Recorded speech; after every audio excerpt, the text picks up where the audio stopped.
ദൈവ തിരുനാമത്തിന് മഹത്വമുണ്ടാവട്ടെ. Bible reading പ്രോഗ്രാമിൽ സംബന്ധിക്കുന്ന ഏവർക്കും കർത്തൃനാമത്തിൽ സ്നേഹവന്ദനം. സംഖ്യാപുസ്തകമാണല്ലോ നമ്മൾ പഠിച്ചുകൊണ്ടിരിക്കുന്നത്. ഇന്ന് നമ്മൾ ചിന്തിക്കുന്നത്, വായിക്കുന്നത് അതിൻ്റെ 10-ാമത്തെ അധ്യായമാണ്. യഹോവയായ ദൈവം മോശയോട് പറയുന്നു, വെള്ളി കൊണ്ട് 2 കാഹളം ഉണ്ടാക്കണം. സമൂഹത്തെ വിളിച്ചു കൂട്ടുവാനും പാളയത്തിൽ നിന്ന് പുറപ്പെടാനും ഈ കാഹളങ്ങളാണ് അത് മുഴക്കേണ്ടത്. 2 കാഹളങ്ങൾ ഒന്നിച്ച് മുഴക്കുമ്പോൾ ജനസമൂഹം മുഴുവനും, പാളയത്തിലുള്ള സകല ജനങ്ങളും സമാഗമന കൂടാരത്തിൻ്റെ അവിടെ ഒന്നിച്ചു കൂടണം. 1 കാഹളം മാത്രമായി മുഴക്കുന്നുവെങ്കിൽ ഈ ഇസ്രായേൽ സമൂഹത്തിൻ്റെ ഗോത്രങ്ങളിലുള്ള അതിൻ്റെ നേതാക്കന്മാരെ അവരെ പാളയത്തിൽ ഒന്നിച്ചു കൂടണം. എന്നിട്ട് മോശയ്ക്ക് അവരോട് പറയുവാനുള്ളത് ദൈവഗീതം അവരെ അറിയിക്കുവാൻ വേണ്ടിയിട്ടാണ്. സന്നാഹ കാഹളം ആദ്യം മുഴങ്ങുമ്പോൾ അതുപോലെ തന്നെ യാത്ര പുറപ്പെടാനും ഈ കാഹളമാണ് അവർ മുഴക്കുക. സന്നാഹ കാഹളം ആദ്യം ഊതുന്ന സമയത്ത് പാളയത്തിൻ്റെ കിഴക്കുവശത്തുള്ളവർ യാത്ര ചെയ്യണം. പിന്നെ ഊതുമ്പോൾ അതിൻ്റെ തെക്കുവശത്തുള്ളവർ യാത്ര പുറപ്പെടണം. അങ്ങനെ എല്ലാവിധമായ ക്രമീകരണങ്ങളും മോശ മുഖാന്തരം യഹോവയായ ദൈവം ചെയ്യുകയാണ്. കാരണം ലക്ഷക്കണക്കിന് ആളുകളാണല്ലോ ഇതിനകത്തുള്ളത്. അതുകൊണ്ട് അതൊരു കൺഫ്യൂഷൻ ഉണ്ടാകാതിരിക്കാൻ വേണ്ടി എല്ലാ കാര്യങ്ങളിലും വ്യക്തമായ ഒരു നിയന്ത്രണം, വ്യക്തമായ ഒരു ഡിസിപ്ലിൻ ഇവിടെ നമുക്ക് കാണാൻ സാധിക്കുന്നുണ്ട്. ഇനി കാഹളം ഊതുമ്പോൾ സന്നാഹധ്വനി ഊതാൻ പാടില്ല. സന്നാഹധ്വനി കാഹളം മുഴക്കേണ്ടതും അവൻ്റെ അഹറോനും അവൻ്റെ പുത്രന്മാരുമാണ്. ആ പൗരോഹിത്യത്തിലുള്ളവർക്കാണ് അതിനുള്ള അധികാരം അവിടെ കൊടുത്തിരിക്കുന്നത്. എന്നിട്ട് പറയുന്നു, ഇത് തലമുറ തലമുറയായി നിങ്ങൾക്ക് നിത്യ നിയമമായിരിക്കണം. എപ്പോഴൊക്കെയാണ് ഈ കാഹളം ഊതേണ്ടി വരുന്നത്? ശത്രുവിനെതിരെ യുദ്ധത്തിന് പുറപ്പെടുമ്പോഴും, അഥവാ ശത്രുക്കളിൽ നിന്ന് അവർ വിജയിക്കുമ്പോൾ, അതിൽ നിന്ന് അവരെ രക്ഷ പ്രാപിക്കുമ്പോൾ, സന്തോഷത്തിൻ്റെ അനുഭവങ്ങളിൽ, ഉത്സവത്തിൻ്റേതായ ദിനങ്ങളിൽ, മാസത്തിൻ്റെ ആരംഭത്തിൽ ദഹനബലിയും അതുപോലെ സമാധാന ബലിയും ഒക്കെ അർപ്പിക്കുമ്പോഴും ഈ കാഹളം ഊതണം. അപ്പോൾ ദൈവം നിങ്ങളെ ഓർക്കും. ദൈവത്തിന് ഓർക്കുവാൻ പ്രത്യേക കാഹളമൊന്നും ആവശ്യമില്ല.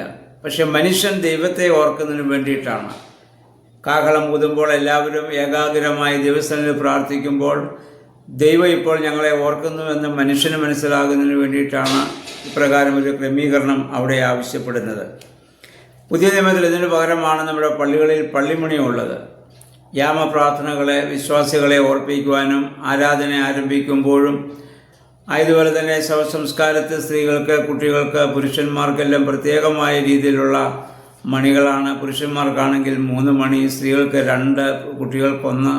അങ്ങനെ എല്ലാ സഭയിൽ വളരെ നിശ്ചിതമായ ക്രമീകരണങ്ങളുണ്ട്. അപ്പോൾ അതുപോലെ തന്നെ പഴയ നിയമത്തിൽ നമുക്കിത് കാണുവാനായിട്ട് ഇവിടെ സാധിക്കുന്നുണ്ട്. ഇനി അതിൻ്റെ 11-ാം വാക്യം അത് നമ്മൾ വായിക്കുമ്പോൾ, സീനായി മലയിൽ നിന്ന് അവർ വീണ്ടും ആരംഭിക്കുകയാണ്. സീനായി മലയിൽ നിന്ന് അവർ പാളയമിറങ്ങി.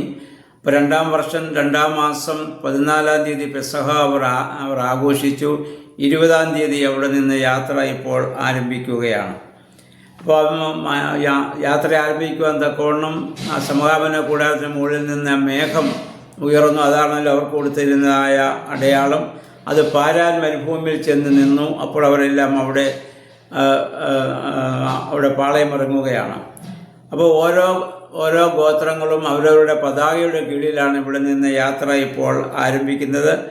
കൂടാരമൊക്കെ അഴിച്ചിറക്കി അതിൻ്റെ ഭാഗങ്ങൾ ഗേർഷോൻ, മെറാറി കുടുംബങ്ങളിലുള്ളവരും അതിലെ വിശുദ്ധ വസ്തുക്കൾ നമുക്കറിയാം, അതായത് കെഹാത്തിൻ്റെ പുത്രന്മാരും വഹിക്കുന്നു. അതിനു മുമ്പുള്ളതായ നിർദ്ദേശങ്ങൾ ഇതിനു മുൻപ് മോശ മുഖാന്തരം കൊടുത്തതൊക്കെ നമ്മൾ വായിച്ചതാണല്ലോ.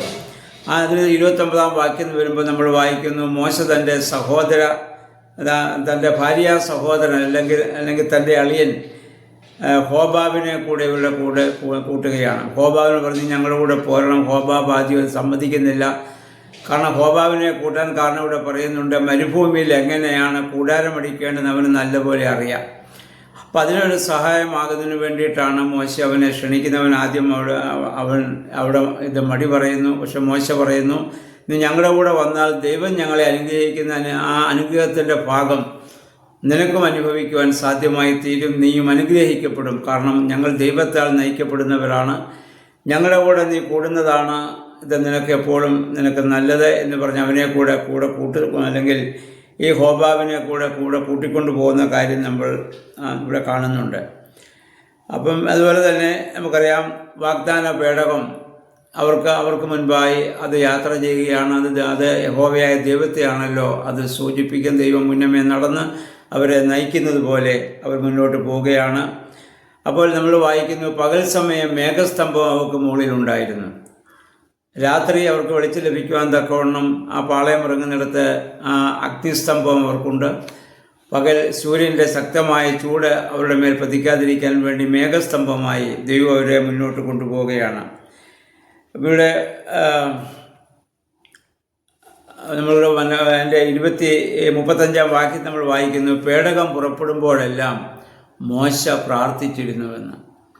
മോശയുടെ ഒരു വലിയ പ്രാർത്ഥനയുടെ ശക്തിയാണ് അദ്ദേഹത്തിൻ്റെ ശക്തിയും ഇസ്രായേൽ ജനത്തിൻ്റേതായ എല്ലാ അനുഗ്രഹങ്ങൾക്കും കാരണം. മുന്നമേ ബരാബറിൻ്റെ ഹിതം പറഞ്ഞ് പുരോഭാഗത്തിന് നേതൃത്വം കൊടുക്കുന്നവനാണ് ഒരു പുരോഹിതൻ. ദൈവത്തിൻ്റെ മഹാപുരോഹിതനായ മോശ ആ ജനത്തെ നയിക്കുമ്പോൾ, ആ യഹോവയുടെ പേടകം അവിടെ നിന്ന് യാത്ര പുറപ്പെടുമ്പോഴൊക്കെയും അദ്ദേഹം പ്രത്യേകമായി പ്രാർത്ഥിച്ചിരുന്നു. ആ പ്രാർത്ഥന ദൈവത്തിലുള്ള ഇസ്രായേൽ ഗോത്രത്തെ മുഴുവൻ ദൈവസ്ഥലത്തിൽ സമർപ്പിക്കുന്നതായ പ്രാർത്ഥനയാണ്. ആ പ്രാർത്ഥന, ആ ദൈവ മനുഷ്യ ബന്ധം വളരെ ശക്തമായ രീതിയിൽ മോശ മുഖാന്തരം അവിടെ കാത്തു സൂക്ഷിക്കപ്പെടുന്നതായി നമ്മൾ കാണുന്നു. നമ്മളും സ്വർഗീയ കനാനെ ലക്ഷ്യമാക്കി യാത്ര ചെയ്യുന്നവരാണല്ലോ പുതിയ നിയമ വിശ്വാസികളായ നമ്മൾ. അതിലും യഹോവയുടെ നമ്മുടെ കർത്താവായ യേശു ക്രിസ്തുവിൻ്റെ സാന്നിധ്യം വിശുദ്ധ ബൈബിളിലൂടെ, ആരാധനകളിലൂടെ, പ്രാർത്ഥനകളിലൂടെയൊക്കെ നമ്മൾ അനുഭവിച്ചുകൊണ്ടാണ് നമ്മൾ ഇവിടെ നിന്ന് യാത്ര പോവുക. ഇവിടെയും പകൽ മേഘസ്തംഭമായി, രാത്രി അഗ്നിസ്തംഭമായും പരിശുദ്ധാത്മാവ് നമ്മോടുകൂടി നമ്മളെ വഴി നടത്തുന്നു. അപ്രകാരം പ്രാർത്ഥനാപൂർവമായ ഒരു ക്രൈസ്തവ ജീവിതം നയിക്കുവാൻ ദൈവമേ സഹായിക്കണമെന്ന് പ്രാർത്ഥിക്കാം. എല്ലാവരെയും സർവശക്തനായ ദൈവം അനുഗ്രഹിക്കുമാറാകട്ടെ.